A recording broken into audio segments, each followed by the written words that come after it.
Hello students, good morning to all of you. I am Karamveer Yadav sir, physics faculty. Dear student, in our today lecture we discuss about most important topic. So बेटे topic को start करने से पहले हम basic कुछ discuss आपसे करना चाहेंगे. बेटे आपने कभी ये सोचा है कि आप लोग चल पा रहे हो, हम बोर्ड पे लिख पा रहे हैं, ठीक है? ये सब कैसे पॉसिबल हो रहा है? भाई हम बोर्ड पे लिख रहे हैं, इजीली हम लिख पाते हैं, ठीक है, आसानी से हम चल पाते हैं, स्लिप नहीं होते हैं चलते चलते. बेटे ऐसा क्यों हो रहा है? क्यों नहीं आप स्लिप होते, क्यों आप लिख पा रहे हो? तो बेटे इन सभी के पीछे भी फिजिक्स है, और वो फिजिक्स आपका जो कंसेप्ट है उसको हम नाम देते हैं फ्रिक्शन. ठीक है भाई, हम बोर्ड पे लिख पा रहे हैं तो किसकी वजह से लिख पा रहे हैं? फ्रिक्शन. अगर बेटे हम फ्रिक्शन नहीं होगा तो आप इजीली बोर्ड पे राइटिंग नहीं कर पाएंगे, इजीली किसी भी सरफेस पे चल नहीं पाएंगे. ठीक है, तो उन सभी का मेन कंसेप्ट क्या है? फ्रिक्शन. तो बेटे फ्रिक्शन के एडवांटेज भी हैं, डिसएडवांटेज भी हैं. ठीक है, तो सबसे पहले हम जानते हुए फ्रिक्शन एक्चुअल में होता क्या है. ठीक है, तो बेटे डेफिनेशन की अगर मैं बात करूं तो सिंपल वे में मैं कह सकता हूं, हेडिंग आप बना लीजिए, friction the opposing force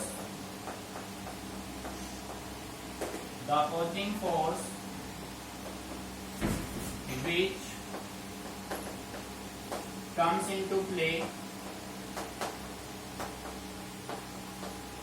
the opposing force which comes into play when one body actually move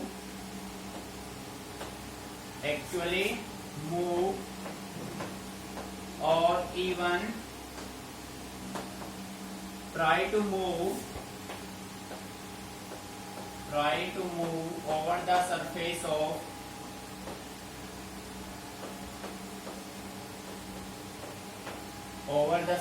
of another body. Over the surface of another body is called friction.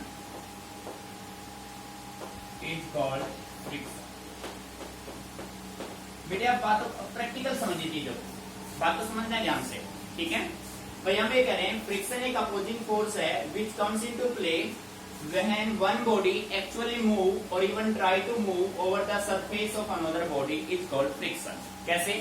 बेटे मान लीजिए कि ये आपके पास एक फ्लैट सरफेस है. मान लिया इस फ्लैट सरफेस पे आपने ये बॉडी लिया.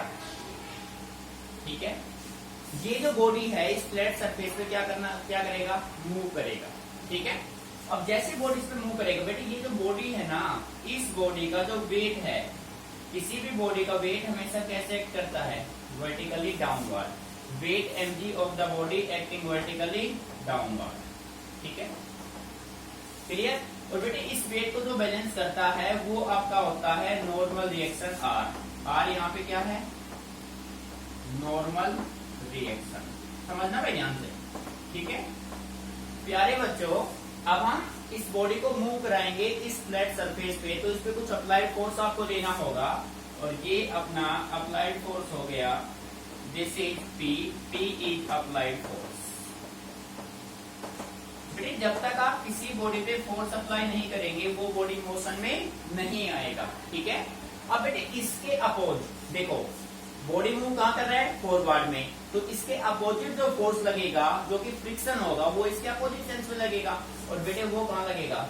बैकवर्ड डायरेक्शन में. तो यहाँ पे स्मॉल f किसको रिप्रेजेंट करेगा? Force of friction. Force of friction.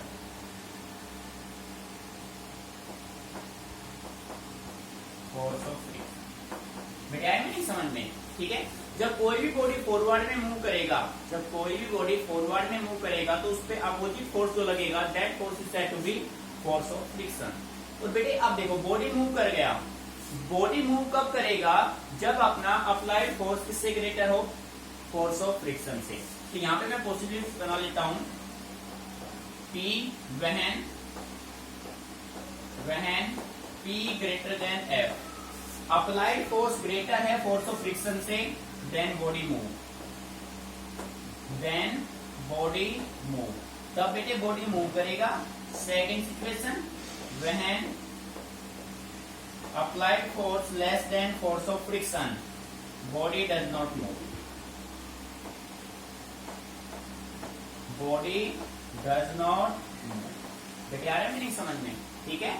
तो यानी कि जब दो ऑब्जेक्ट एक दूसरे के साथ एक्चुअली कांटेक्ट में हो तो वो एक दूसरे पे क्या करेंगे, स्लाइडिंग करेंगे। जैसे आप मान लो एक सरफेस ये हो गया, हमने इसको स्लाइडिंग करवाया, ये स्लाइडिंग करवा रहे हैं हम, इसकी करा रहे हैं ना स्लाइडिंग बेटे, ठीक है। ये ऐसे इस पे जा रहा है, तो ये दोनों एक दूसरे पे कुछ फोर्स एक्सर्ट करेंगे, forward force, applied force P, और इसके अपोजिट सेंस में जो लगेगा that is force of friction.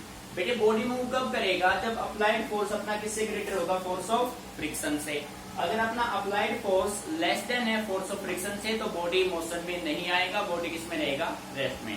तो यानी कि ये आप कह सकते हैं जब दो बॉडी एक्चुअली कांटेक्ट में हो, दो बॉडीज के बीच में रिलेटिव मोशन हो, तो उनमें एक अपोजिंग फोर्स काम करेगा, that force is said to be force of friction. ठीक है बेटे, अच्छे से नोट कीजिए, सभी का मीनिंग क्लियर आपके सामने, ठीक है। Note it down carefully.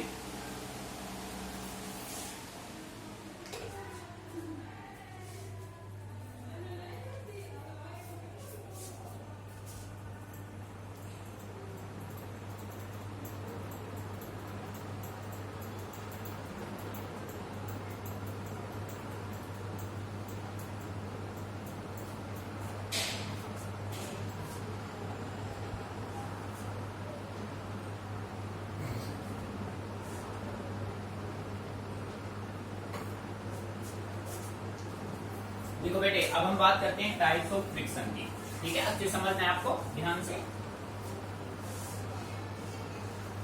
देखो बेटे, यहाँ पे आप हेडिंग बनाएंगे टाइप्स ऑफ फ्रिक्शन। भाई फ्रिक्शन कितने टाइप से हो सकता है, टाइप्स ऑफ फ्रिक्शन। बेटे ये जो फिजिक्स आपको पढ़ा रहे हैं, ये आपको ओनली किताबी ज्ञान नहीं है, ये आप, मैंने पहले कहा था प्लस वन में जो भी फिजिक्स में आपको टीच कराऊंगा, स्टडी कराऊंगा आपको, बेटे कंप्लीटली आप उसको डेली लाइफ में इम्प्लीमेंट करेंगे। बात समझ आ रही है ना, ठीक है। तो डेली लाइफ में हम इनका यूज कर रहे हैं, पर हमें पता नहीं है कि हम फिजिक्स को कैसे यूज कर रहे हैं। तो प्लस वन में आप यही सीखेंगे कि कैसे आप डेली लाइफ में फिजिक्स का यूज ले रहे हैं। बेटे देखो, टाइप्स ऑफ फ्रिक्शन बनाने हैं, तो फ्रिक्शन के बेसिकली 2 टाइप होते हैं बेटे, ध्यान से समझना। एक होता है एक्सटर्नल फ्रिक्शन, बेटे ध्यान से समझना है, एक्सटर्नल फ्रिक्शन। बेटे एक होता है इंटरनल फ्रिक्शन, इंटरनल फ्रिक्शन, ठीक है। बेटे फर्दर हमने क्या किया, हमने इस इंटरनल को फर्दर डिवाइड किया। एक्सटर्नल अपना सिंगल टाइप बना, इंटरनल के फर्दर 3 टाइप बने, इसके 3 टाइप बने, अच्छे समझना आप। बेटे एक इसका बना स्टैटिक फ्रिक्शन, एक इसका बना लिमिटिंग फ्रिक्शन, लिमिटिंग फ्रिक्शन। प्यारे बच्चों, एक बना अपना काइनेटिक और डायनेमिक फ्रिक्शन। बेटे ध्यान दीजिए, फ्रिक्शन के 2 type, external friction and internal friction.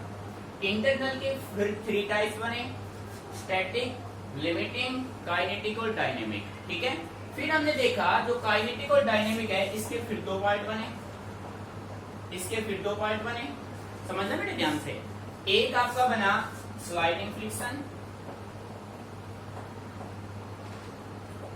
Sliding friction, तो बेटे सेकंड आपका बना रोलिंग फ्रिक्शन।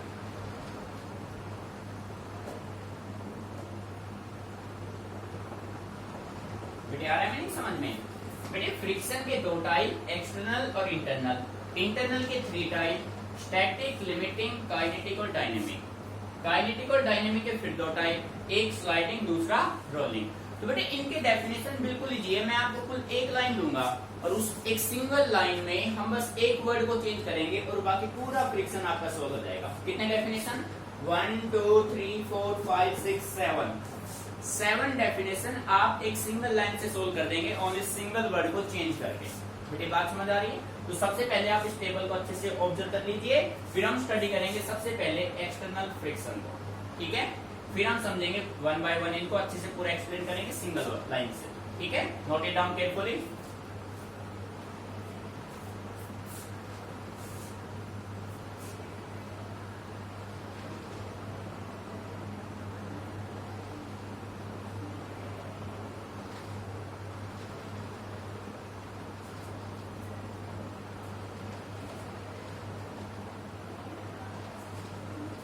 ठीक है बेटे, टेबल हो गया।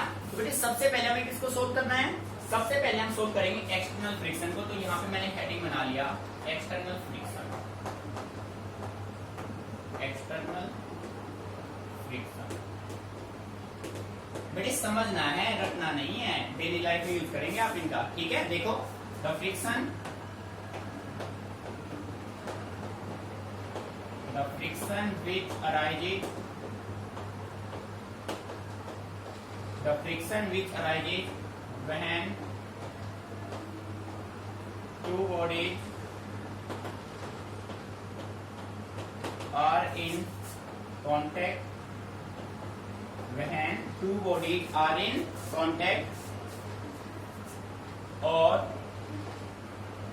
there is actual relative motion, actual relative motion between the two bodies, between the two bodies, ठीक है बेटे ध्यान से समझो। जब दो बॉडीज एक्चुअली कांटेक्ट में होंगे, जब दो बॉडीज एक्चुअली कांटेक्ट में होंगे तो उनके बीच में जो फ्रिक्शन आएगा वो फ्रिक्शन कौन सा होगा, that friction is said to be external friction. कैसे बेटे, आप मान लो कि आपके पास ये कोई फ्लैट सरफेस है, ठीक है, एक बॉडी ये हो गया, समझना बेटे ध्यान से, और एक आपके पास ये एक ब्लॉक हो गया, ठीक है। अब ये ब्लॉक इस पे स्लाइड करेगा, जब ये ब्लॉक इस सरफेस को मैंने नाम दे दिया एबी सरफेस पे स्लाइड करेगा तो इसका वेट एक्ट करेगा वर्टिकली डाउनवर्ड, नॉर्मल रिएक्शन इसको बैलेंस करेगा और अप्लाइड फोर्स हो गया P, तो फोर्स ऑफ फ्रिक्शन कहां लगेगा, बैकवर्ड। बड़ी बात आ रही समझ में। तो एक्चुअल मोशन आपको नजर आ रहा है ना, जब दो बॉडीज में एक्चुअल मोशन हो और वो एक दूसरे को क्या करे, अपोज करे, ये बॉडी आगे जाना चाह रहा है, फ्रिक्शन इसको पीछे लेके जाना चाहता है, ठीक है बेटे। तो इस टाइप से जो फ्रिक्शन अराइज होगा वो कौन सा फ्रिक्शन होगा, एक्सटर्नल फ्रिक्शन, ठीक है। और आपको अच्छे से इन दोनों बॉडीज में कॉन्टेक्ट नजर आ रहा है ना भाई, अरे हाँ या ना, आ रहा है बेटे। तो इसी के बेस पे मैं ये कह सकता हूं, नोट करना इस पॉइंट को, एक्सटर्नल फ्रिक्शन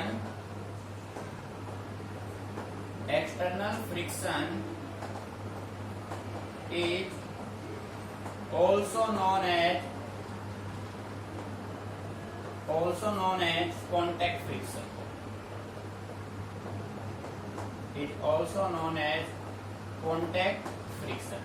बेटे देखो यहाँ पे आपको टू बॉडीज में एक्चुअल कांटेक्ट नजर आ रहा है, तो इसी के बिहाफ पे हम कह सकते हैं कि external friction is also known as contact friction, ठीक है। The friction which arises when two bodies are in contact or there is actual relative motion between the two bodies. जब दो बॉडीज में एक्चुअली कांटेक्ट होगा तो उससे जो friction arise होगा that friction is said to be external friction.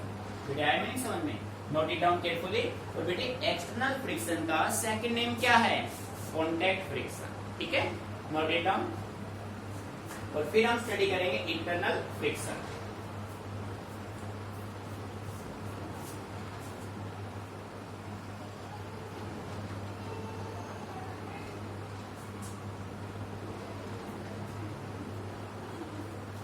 ठीक है बेटे, रख कर रहा हूं इसको मैं। अब आप हेडिंग बनाएंगे इंटरनल फ्रिक्शन का, ठीक है। देखो बेटे हेडिंग बना लीजिए इंटरनल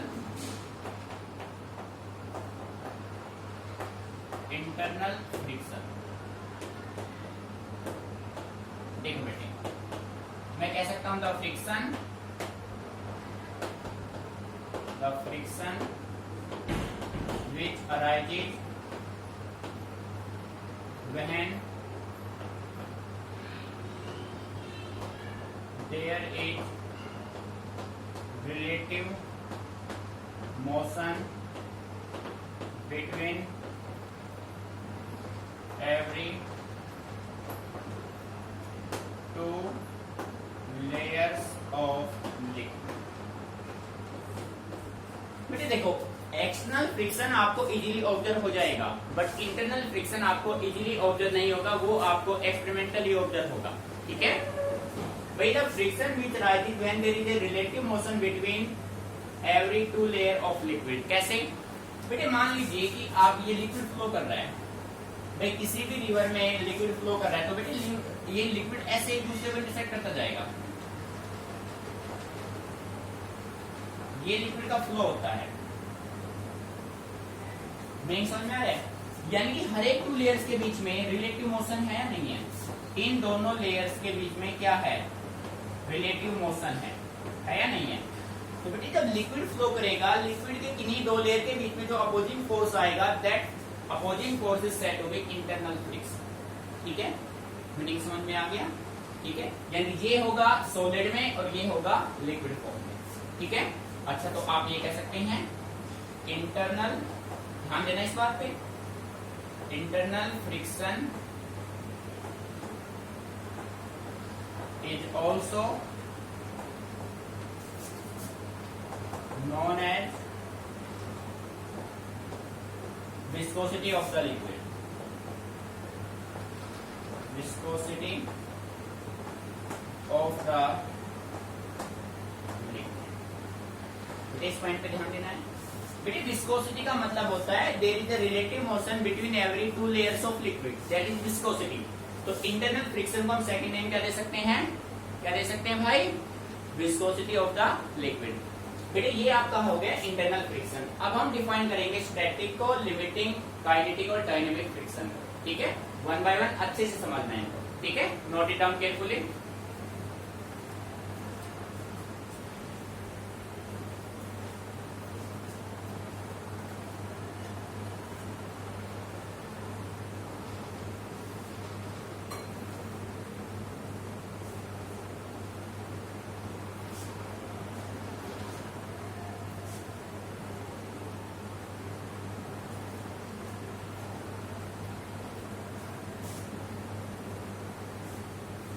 ठीक है बेटे, सो बेटे सबसे पहले हम सोल्व करेंगे स्टैटिक फ्रिक्शन। देखो बेटे ध्यान से, कंप्लीट फोकस बोर्ड पे। बेटे नेक्स्ट आपका टॉपिक है स्टैटिक फ्रिक्शन। बेटे इनको एक बार ध्यान से रीड कर लेंगे ना अच्छे से, आप समझ लेंगे चीजों को, तो फिर कभी रट्टे नहीं मारने पड़ेंगे आपको, रटना नहीं पड़ेगा चीजों को। ठीक है, तो हम कह सकते हैं स्टैटिक फ्रिक्शन। बेटे स्टैटिक वर्ड नाम से इंडिकेट कर रहा है रेस्ट में, इसमें होगा रेस्ट में। तो हम ये कह सकते हैं friction, friction which balance, friction which balance the applied force, balance the applied force in equilibrium, in equilibrium position of the body।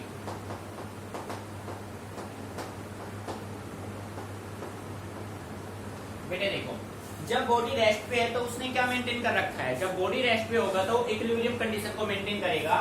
तो आप सिंपल वे में ये कह सकते हैं कि ये कोई बॉडी था और ये फ्रिक्शन डेवलप हुआ, ये अप्लाइड फोर्स, और बेटे ये इस पे क्या लगा? Force of friction. Means body rest पे है तो बेटे अप्लाइड फोर्स और फोर्स ऑफ फ्रिक्शन दोनों की वैल्यू सेम है। भाई मान लो भाई रस्सा खींचने का गेम चल रहा है, तो 2 पर्सन यहाँ है, 2 पर्सन इस साइड है, 2 पर्सन हो गए दोनों साइड। बेटे दोनों का पावर इक्वल हो गया, तो किसी की भी हार या जीत नहीं होगी। तो सेम कंडीशन यहाँ पे है कि जितना अप्लाइड फोर्स होगा सेम वे में क्या अप्लाई किया आपने? Force of friction. ठीक है, यहाँ अगर आपने 10 न्यूटन दिया तो यहाँ पे कितना दिया? 10 न्यूटन। मैं मान लेता हूँ ये 10 न्यूटन है और ये भी 10 न्यूटन है। भाई जब दोनों फोर्स इक्वल हो गए, दोनों फोर्स इक्वल हो गए तो बेटे बॉडी किस में रहेगा? रेस्ट में रहेगा। तो मैं यहाँ से कह सकता हूँ कि force of friction directly proportional applied force. जो फोर्स ऑफ फ्रिक्शन होगा वो डायरेक्टली प्रोपोर्शनल किसके होगा? Applied force in equilibrium condition, that is said to be static friction. बेटी बात समझ में आ रही है? और स्टैटिक फ्रिक्शन का जो ग्राफ बनेगा, समझना इस बात को ध्यान से,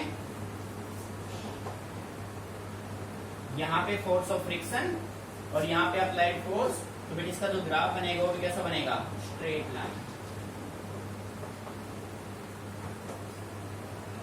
स्ट्रेट लाइन। मीनिंग आ गई समझ में? ठीक है, note it down carefully. Now study limiting friction.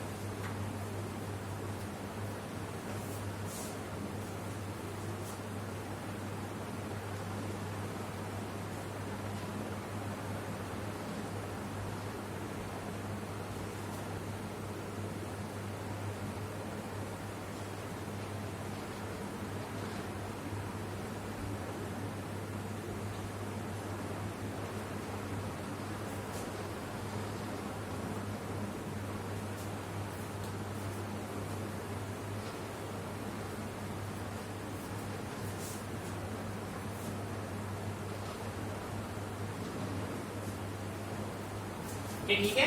Now study limiting friction. देखो बेटे, हेडिंग बना लीजिए लिमिटिंग फ्रिक्शन।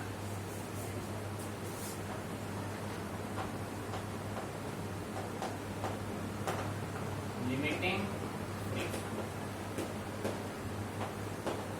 देखो बेटे, सिंपल वे में मैं कह सकता हूं limiting friction, limiting friction is the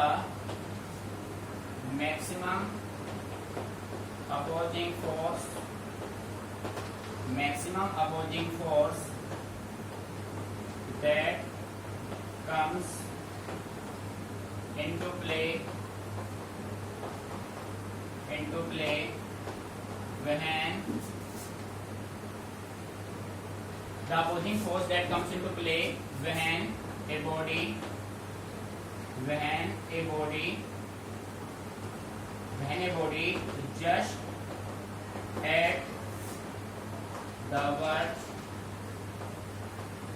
just at the verge to move over the surface of another body।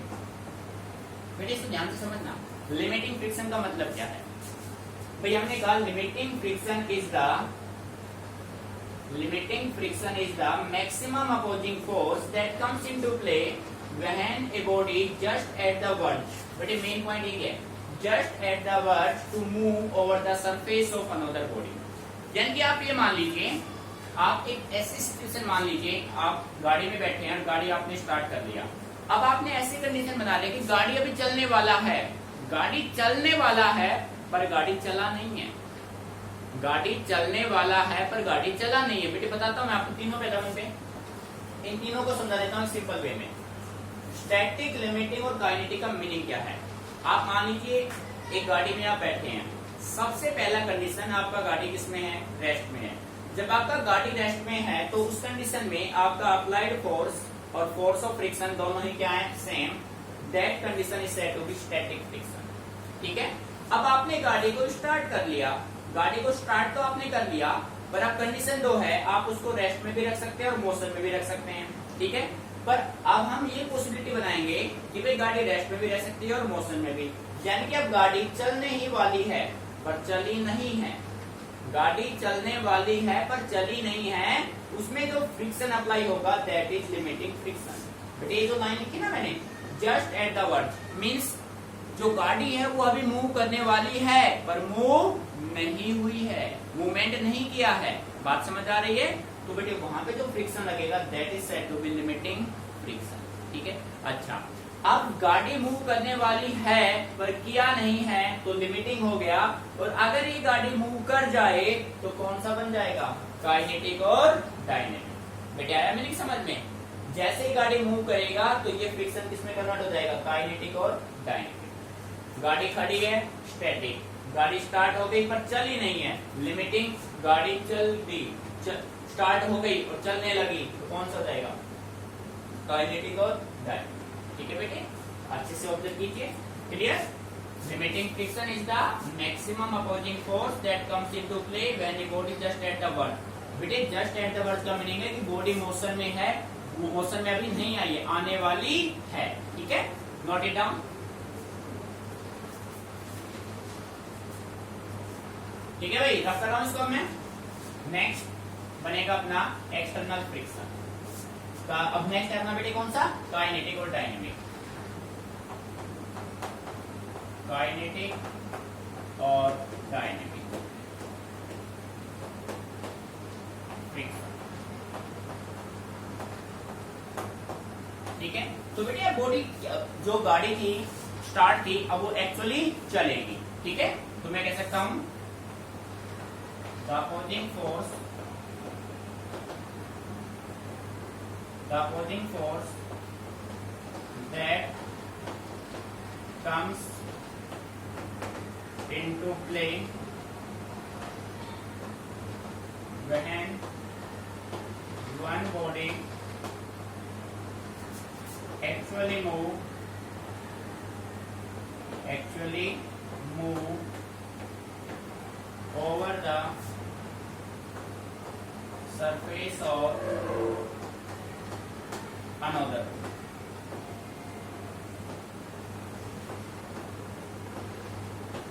देखो बेटे ध्यान से, बेटे अब बॉडी एक्चुअली मूव कर रहा है, बॉडी एक्चुअली मूव करेगा तो कौन सा फ्रिक्शन अप्लाई होगा, काइनेटिक और डायनेमिक फ्रिक्शन।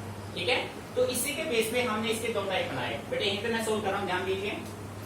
काइनेटिक में देखो करना क्या है, actually move over the surface. तो यहाँ पे अब नेक्स्ट टाइप में बनाऊंगा, यहाँ मैंने हेडिंग बनाया स्लाइडिंग फ्रिक्शन। बेटे अच्छे से समझना है, स्लाइडिंग फ्रिक्शन डेफिनेशन देखो, the opposing force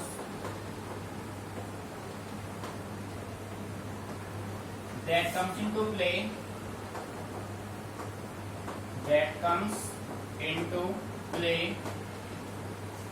when one body actually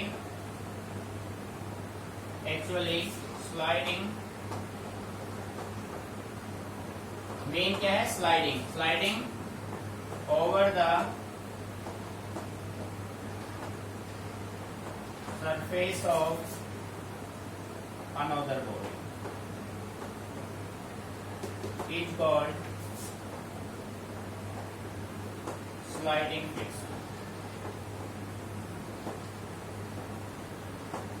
बेटे आए नहीं समझ में, बस एक वर्ड चेंज किया, यहाँ पे एक्चुअली मूव कर रहा था और यहाँ पे एक्चुअली मूव के बाद क्या जाएगा, बस मूविंग वर्ड हटाना है, क्या रखना है, sliding.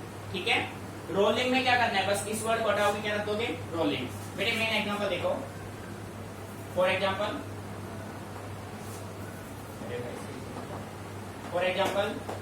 when a flat body move over a flat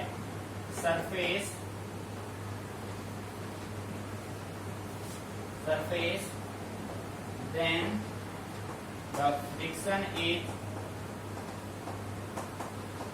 sliding। ठीक है, फिर आपने क्या किया, ये आपने एक टेबल ले लिया और इस टेबल पे ये आपने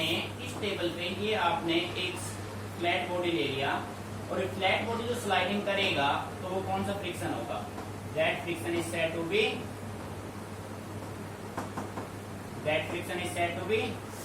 स्लाइडिंग फ्रिक्शन। ये इस पे क्या कर रहा है, ये इस पे स्लाइड कर रहा है, क्या कर रहा है बेटे, स्लाइड। मीनिंग आ गया समझ में, अच्छे से नोट कर लो, कोई पॉइंट में प्रॉब्लम है तो मेरे से डिस्कस कीजिए। ठीक है,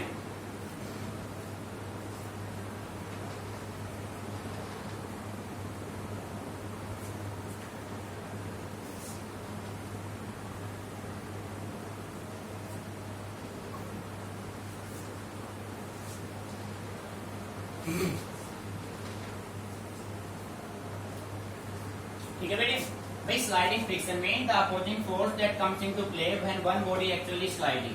बस एक वर्ड है स्लाइडिंग, इसको चेंज कर देंगे तो नेक्स्ट टॉपिक पे जाएंगे। बेटे एग्जांपल इनमें मेन है, when a flat body move over a flat surface then the friction is sliding. ठीक है, ये फुली क्लियर हो गया। तो बेटे अब हम बात करते हैं रोलिंग की।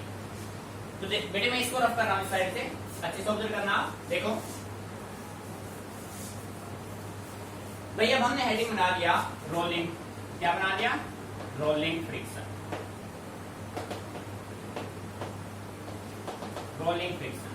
बेटे डेफिनेशन में आपको करना क्या, सुनो ध्यान से, बस यहाँ पे आप स्लाइडिंग वर्ड को किसमें चेंज कर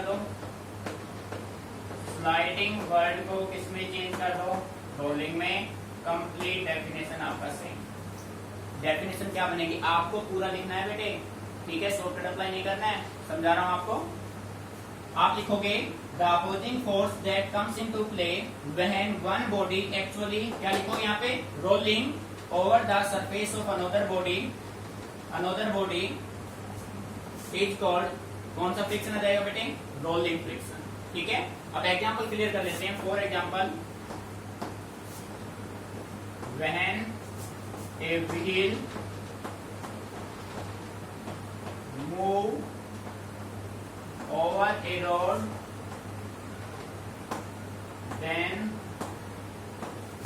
फ्रिक्शन इज रोलिंग। ठीक है बेटे, देखो ये हो गया रोड। ठीक है, इस रोड पे जब कोई भी व्हील मूव करेगा,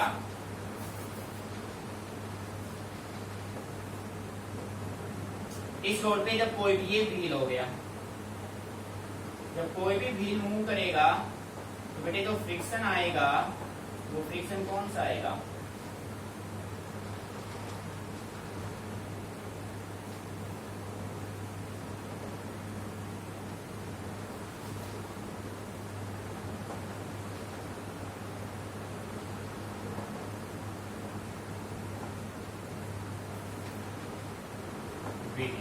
ठीक है, रोटेशन कर रहा है तो यहाँ पे जो फ्रिक्शन आएगा वो कौन सा आएगा बेटे? Rolling friction. Meaning clear? Note it down carefully.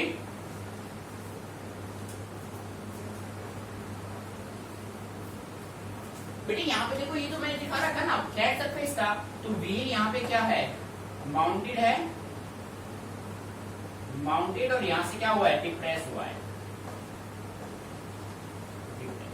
ठीक है, तो व्हील जैसे जैसे फॉरवर्ड में जाएगा तो यहाँ पे एक लेयर सा आपको नजर आता है। कभी आप प्रैक्टिकली ऑब्जर्व करना, जब कोई भी कार या कोई भी व्हीकल फास्ट स्पीड पे मूव करता है किसी रोड पे, तो इस तरीके का कंडीशन मेंटेन होता है, और वहां पे जो फ्रिक्शन आता है, that friction is said to be rolling friction. ठीक है बेटे, तो इस तरीके से देखो, ये अपने बेसिक टाइप के फ्रिक्शन के बेटे, इनको अच्छे समझना है। बेसिक याद रटना नहीं है, आप कहेंगे याद करेंगे, याद करने का काम ही नहीं है, इनको तो बस अच्छे से समझना है और प्रैक्टिस करना है। ठीक है, आप देख रहे हैं कि एक डेफिनेशन से आपके 7 के 7 डेफिनेशन इजीली सॉल्व हो गए। ठीक है बेटे, अच्छे समझना है। फिर भी कोई पॉइंट आपको समझ में नहीं आ रहा है, नहीं आए तो आप मेरे से डिस्कस करना, रटना नहीं है, चीजों को समझना है आपको। ठीक है।